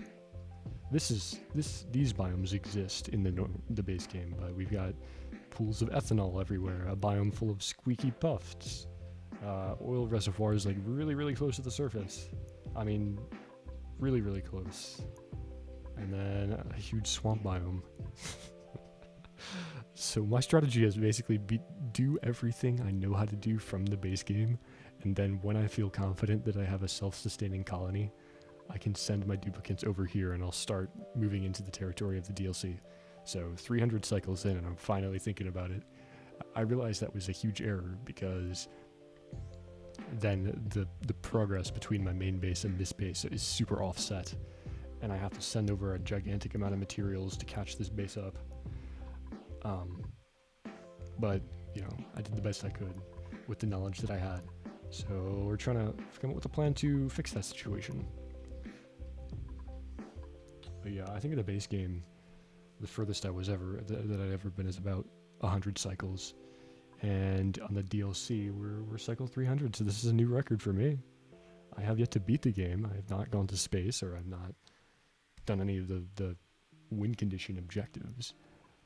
But I'm pretty sure that this playthrough will be the one. This is the one, boys. I'm feeling it. So let's go back to the main planet. Yeah. Well, so if you're playing the base game, what cycle are you on, or what's your? Have you actually beaten it at any point? Are you a veteran? You said you're recently new to it, but recently playing, because when I first downloaded the game, I binged 100 cycles in like 2-3 days. So just starting to play, you know, that's a pretty vague term. Oh dang, okay, you are binging. Let's go. It's an addicting game. I cannot blame you for it. Super addicting. I mean, look at me. Last episode, I streamed probably 3 days ago, and I was at cycle 240-ish, and I said I would do a little bit of off-camera work, and I ended up like burning 80 cycles just doing random things, because I'm not addicted, I swear. I'm not addicted. I definitely am.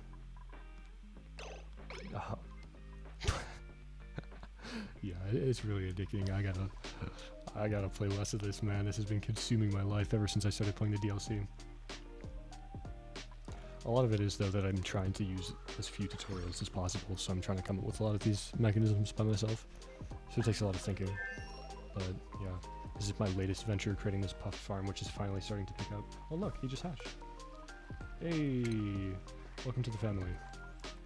So it's 1, 2, 3, 4. And this guy is really young. This guy... So they're all really young, actually. But this is good. We got a Pufflet Prince going on in here. This thing is going to be soon flying off the charts. Maybe what I'll do... Maybe for now, I can start using the slime for algae and just don't worry about the slime. I don't really want to introduce slime lung to the rest of the base, though. Plastic is such a bottleneck, dude, and I can't get it. Because if there was even a tiny oil reservoir on this planet, I'd be able to produce the minuscule amount of plastic we need and progress, finish this puff farm. But there's literally nothing. Typically, the oil is right above the magma. And as you can see, there's no oil, just a huge amount of death. Horrible, horrible heat.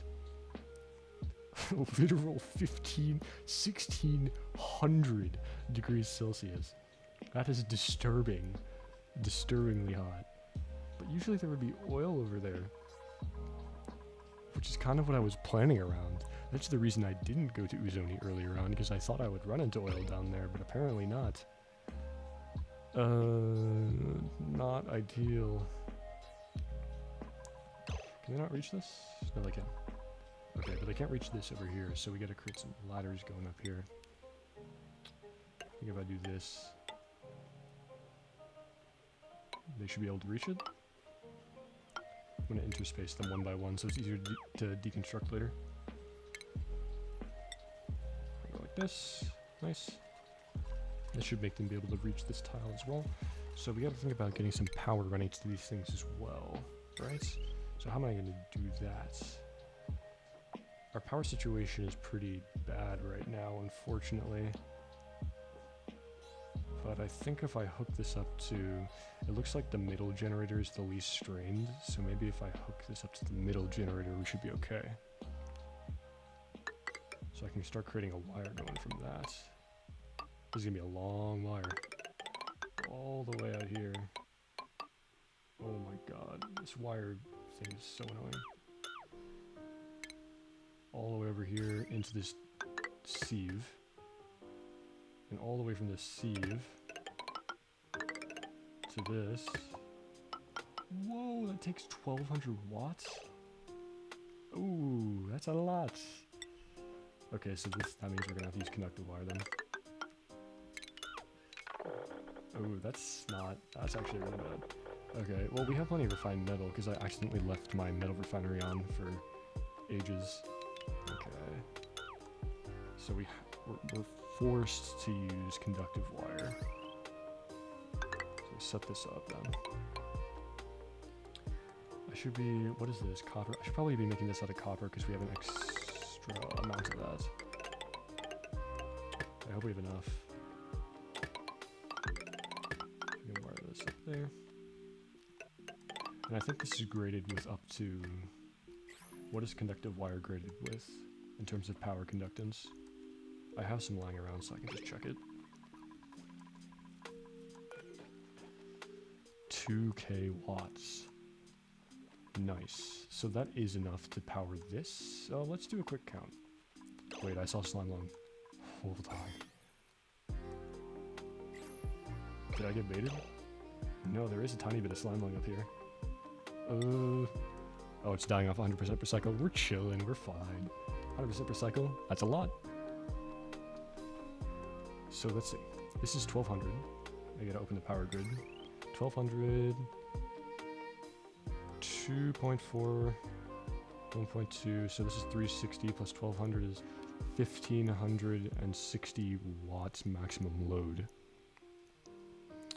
Now keep in mind this is in addition to our plumbing, but at any given time I think only the water sieve is going to be running more or less. There's 120, which gives us what, 660, no, math, 1660 watts. So we have around 300 watts of wiggle room, which is enough for either one of these pumps to run.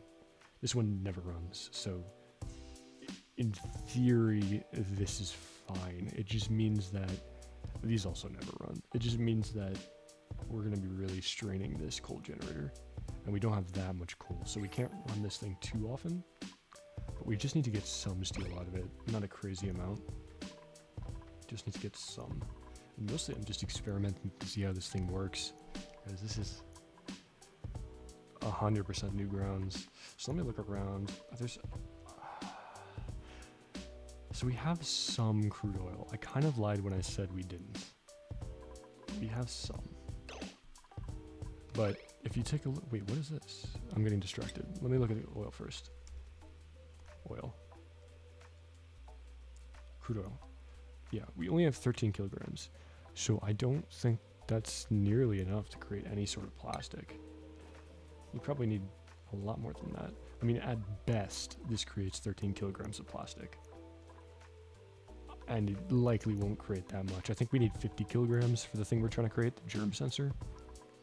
So we do have to go to the other planet. It doesn't even make sense using that oil. There are some pockets. Like there's some pockets of oil down here. And we got this. But that's in the grams. It's not even a kilogram. And then we got, yeah, at best we have another kilogram of oil lying around here. And I don't even know where this came from. I think it like seeped out of the teleporter transmitter, which is weird. This thing was also producing water earlier, which is really, really whack. I don't think that's supposed to be a thing. That may be one of those spaced out DLC glitches, as there are many. Actually, let me check. I want to see if this is still here. There's a pretty funny glitch in the research table earlier when I was doing a bunch of research. Yeah. Missing.strings.research.text.monuments.name. Ah, yes, I think I will research that. Thank you. I find that really funny. Are there more of those? No, I think that's the only one. That is funny though. Yeah, I've run into quite a few bugs since starting this playthrough, and it's been quite the time. Like that time that Bert, one of my duplicates who has since died, unfortunately, literally phased through a wall. That was great. It worked in my favor, but it's just funny. I wonder if there's a way to send good, like, bug reports easily to Clay Entertainment, because I'm sure they'd appreciate it. There's definitely a lot of bugs in Spaced Out. And I have barely even started exploring a lot of the DLC, so I'm sure there are plenty more to be found and enjoyed. Just checking out the heat transfer. So this is slower than I thought it would be, which is good, because I have plenty of time to fix it if it gets too cold, and bad because this is very hot still. So I think I'll go ahead and do this, and that, and we'll create some sort of airlock over here. We want it right there. I kind of messed this up, huh? Yeah, because the water is going to fall right here, so we can't actually have this open. We're going to have to close that, so I'll put an insulated tile. So where do we want the entrance? We can have them climb over here, climb up. I still feel like this is too low down. We can't have them go too far to the right because we have this burning hot steam vent. What if we did try and use this water? Am I crazy?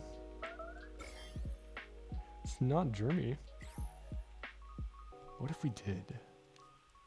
So this is 70 degrees Celsius. This is negative 60. This would so cool down.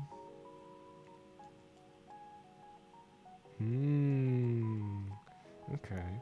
Well, if this idea doesn't work, or we're using the polluted water, I've already started setting it up, so I think I'll go on with it and let that... Ooh, loot box. Let's go. Maybe we'll get lucky. Please. Ranching. Oh my god, they're so bad. So bad.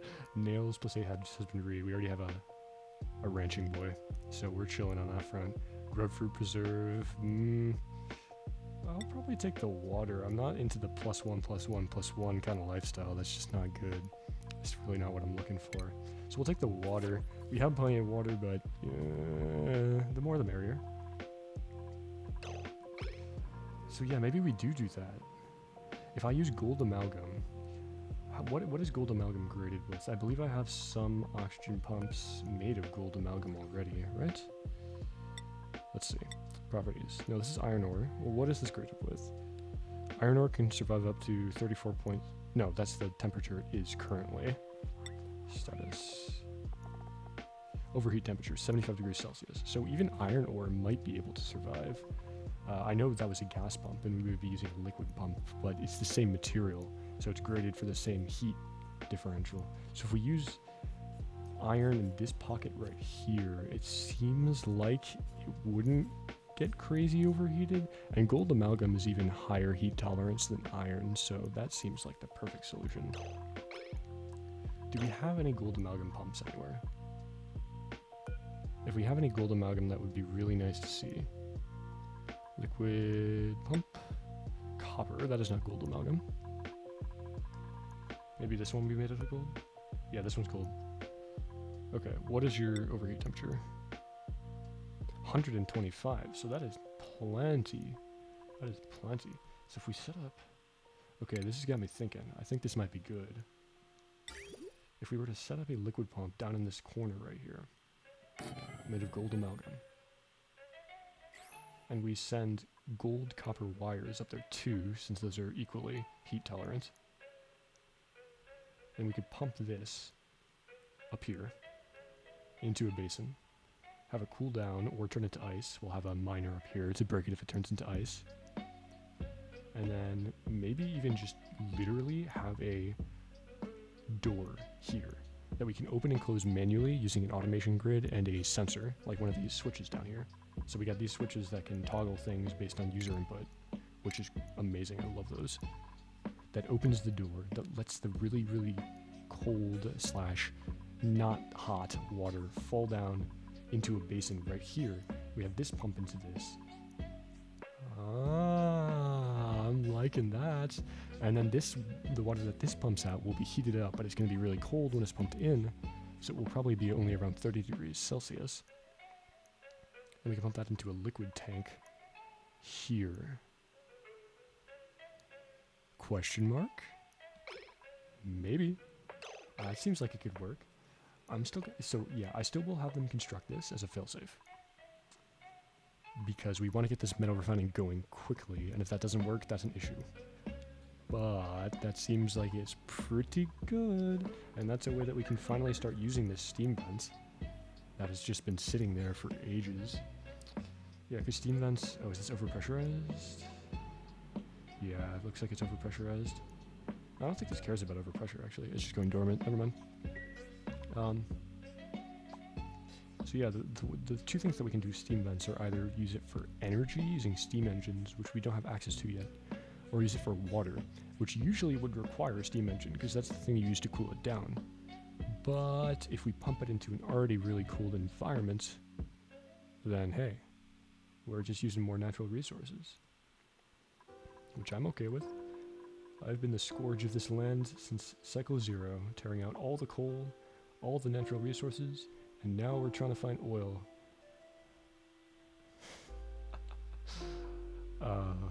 Yeah, renewable energy is far down the line.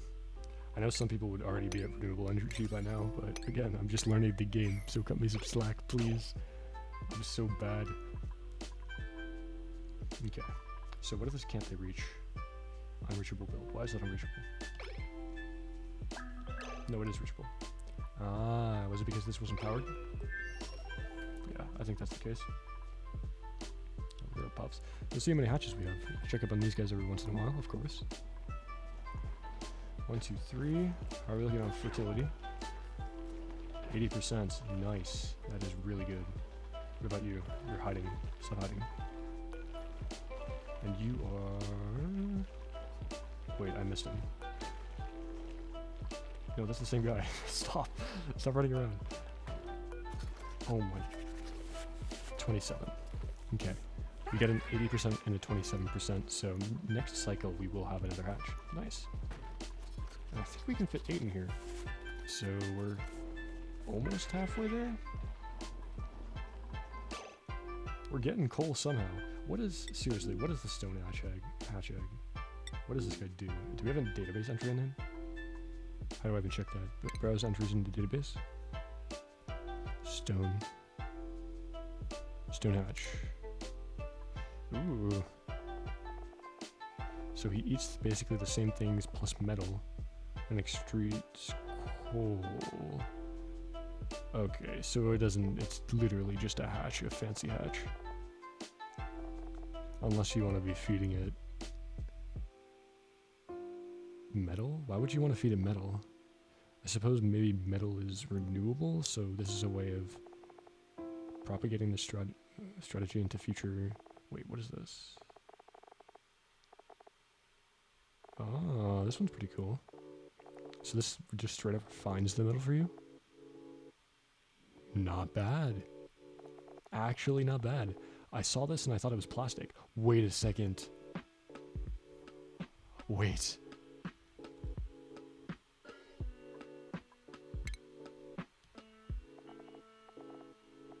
No. No. I thought this guy gave me plastic for some reason.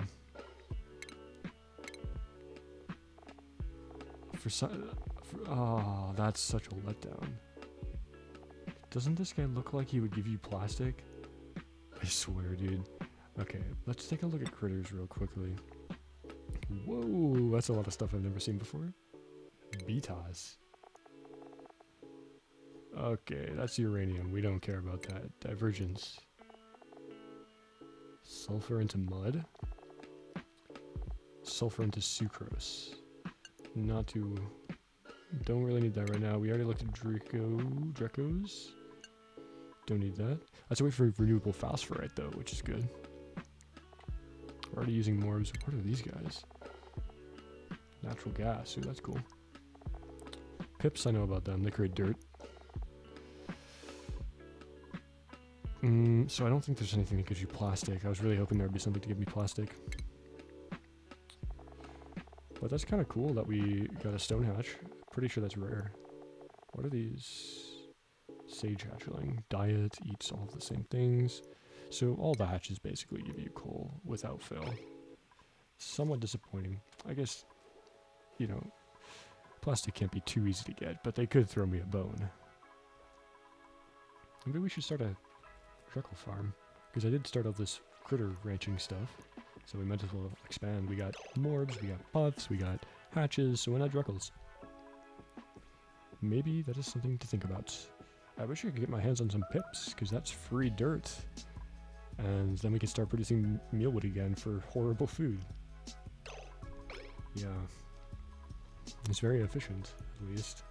We need mealwood for Dreckles, because I'm pretty sure that's their diet, at the very least. So we're going to need... what's our dirt supply looking like anyways? It's probably gone up, because I don't think we're really using it for anything. 6.1 tons? Yo, not bad. Actually decent. Actually decent. Okay. We're just using polluted dirt to create that in these composters, so that also is finite. But it's another way to push the problems into the future, which I love. That's what you gotta love. Wish they would finish this wire. Oh, I didn't make it P9. How could I? Let me do that real quick. And... oh, the kiln needs coal as well. Okay, we gotta find some more coal for them to dig out. Let's go back down into the magma heated depths. See what we can find. So we have some more here, so this is very hot, isn't it? Not scorching, so they should be okay. So I'm gonna dig all of this out. Yum yum yum. Looks like there's a pretty big pocket over there. Maybe we should go. Got this refined metal here too, which is always nice. So yeah, I think we will create a little path over here. I don't know, because they're going to run out of oxygen down here, so maybe I should create some sort of failsafe for that. So they're going to have trouble mining this out if they don't have any oxygen. Oh, actually, one thing I completely forgot to mention when I was talking about Oozoni is, look at this. I think I mentioned this in the previous stream, but we got a geyser here of some sort. Now, I'm not going to use the exploit to figure out what it is, but we have it. And I'm excited for that, because that's the new renewable resource right there. I didn't see any others, so I think that's the only one. But what I'm picking up from this DLC, now this is complete speculation, but I get the sense that each of these planetoids has a very specific makeup of geysers. The resources, at least, on each planet are very unique, so that in itself is very obvious. You can tell on Oozoni you got the swamp, the ethanol, the oil is very oil-based and very dirty. And on this planet, it's just like the base game. We got the chlorine, I don't know, the slime lung, so it's just different. And in tow with that, on this planet, the only type of geysers that we have are cool steam vents. So we got 2 cool steam vents, and of course, they're like obviously the minor volcanoes at the bottom, but I'm not really counting those, because those are, I don't know, maybe that's the parallel to the oil reservoirs on Oozoni. The minor volcanoes are the parallel to the oil reservoirs, and the steam vents on this planet are the parallel to whatever is behind the ice on Oozoni for those geysers. So maybe there's more than one. But if I had to guess, they'd all be the same. So there's one resource in great abundance on Oozoni waiting to be uncovered, and hopefully it will be something good. Now, in terms of what I'm hoping for, I don't know what I'm hoping for. Maybe like cool steam vents are pretty good. Cool steam vents are one of the better things to find, early game at least. Maybe a hydrogen vent would be nice. I think, because that's a lot of power from that right there. I don't think the whatever it is, the geyser that I just showed you would be this, but if we could find some sort of metal volcano on Oozoni, that would be beautiful, because then we can get infinite refined metal. Of course, it's going to be ridiculously hot, but we'll find a way to cool it, I'm sure. So maybe hydrogen would be nice. I don't know what other kinds of vents are there. Maybe we can look. Database. Index. No, this is biomes. Oh, actually, this will tell us. So what is that called? The thing on Oozoni.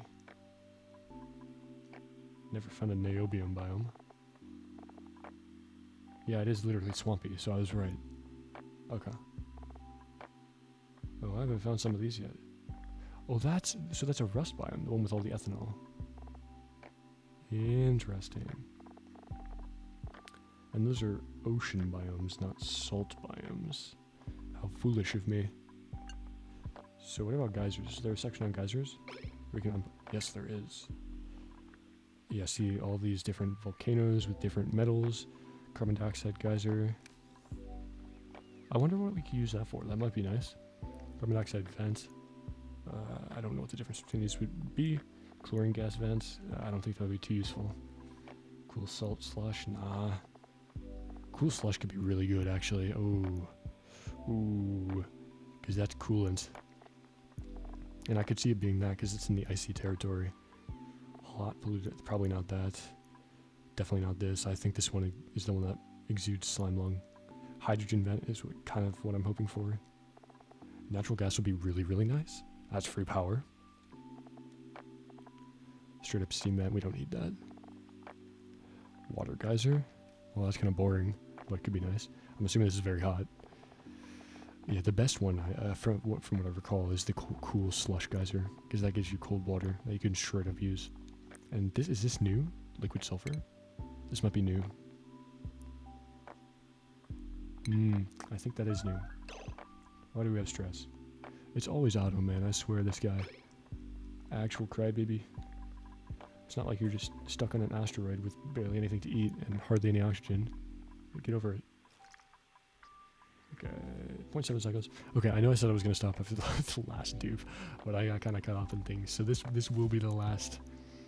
Wait for this last printable and, you know, call it quits from there, regardless of what they are. So maybe we'll get lucky, and that'll be a good way to end off the stream with getting the dupe we need. But they finally finished all of this. Finally. We get the pipes hooked up, we get the electricity hooked up. They haven't built this. So I think it's safe to seal this off. I'm gonna keep time running. Get that built. Does it already have filtration medium? Why is pipe blocked? Why would pipe be blocked? Why? Oh, it's just literally full. Oh, this is good. This already got a head start pumping stuff in. Beautiful. Okay, so we'll build this, start pumping in. Yeah. I'm liking this. This uses so much energy, though. Yeah. We're gonna create steel. That's what we need. We need steel. Why do we need steel? Because you can create very heat resilient things out of that, which is what I want to use around the steam vents and what I want to use around the oil reservoirs. Very, very high heat resistant stuff, so they don't break, because those are going to be pretty permanent fixtures. So yeah, that's why we need steam.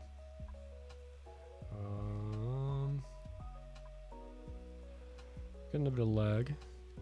Unfortunately, I think I might be running low on battery life, so that may force me to end the stream before this last dupe account. So let's just kind of wait it out, and if the stream crashes before fucking we get the dupe, then it is what it is. Oh, well, if the stream crashes, that's what happens. So now you know. But yeah, 2-hour streams is just about the extent of what I can do because I play on a laptop. Because my desktop is even shittier than the laptop. It's actually crazy. But yeah, it's pretty bad. Lifetime, better life. And you'll notice some lag, probably some stream lag. I'm going to try and stick it out for the last 0.3 cycles. But the likelihood is the stream will crash. So sorry. Sorry about it. Yeah, I guess I'll take this time right here now, while the stream is hopefully still up, to say thank you all for tuning in. We got, I think, 4 different viewers popping in and out. I saw the little viewer count going up, so that's really cool. I appreciate it a lot. And if you like the content and can ignore the lag that is happening right now, I promise it's just the end of the stream kind of stuff going on. Drop a follow, because I really appreciate that. I'm trying to... My goal is 100 followers. This is just a hobby, so I don't really care that much, but it would be cool. So we're shooting for it. It's mostly just bragging rights, you know. So yeah, with that, now we're just gonna wait. No, I don't think we're gonna hit it. Yeah, I don't think we're gonna hit it. I would rather, yeah, it's just not gonna happen because time passes slower when we're lagging. So I'm gonna call it here, and I'll let you know what happened with the printable next stream. Sorry to disappoint, but it's just what I gotta do. Because we're gonna lose progress if I don't save and all those shenanigans. So yeah, thanks for dropping by. I'm gonna close the stream. Probably be streaming again tomorrow at around the same times. If you want to drop by again then. So see you around. Hope you have a good night. Excuse me while I show you my OBS setup so I can end the stream. Hold up.